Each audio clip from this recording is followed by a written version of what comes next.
This is a WB 620 Wilson Bohannan. It's a family. Wilson's the first name, and it's on the third generation.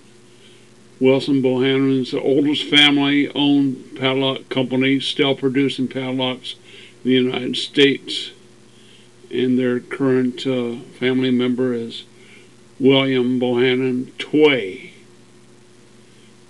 This particular lock was made in 1939. Has 4 pins.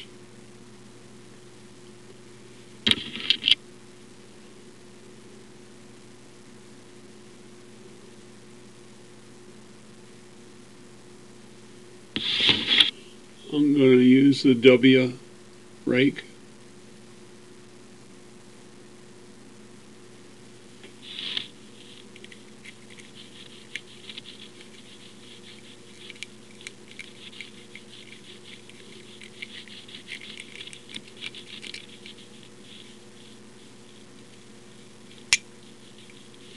Here we go.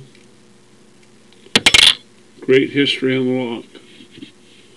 I thought it was a lot older until I looked it up. They didn't start having pins till the late 1930s.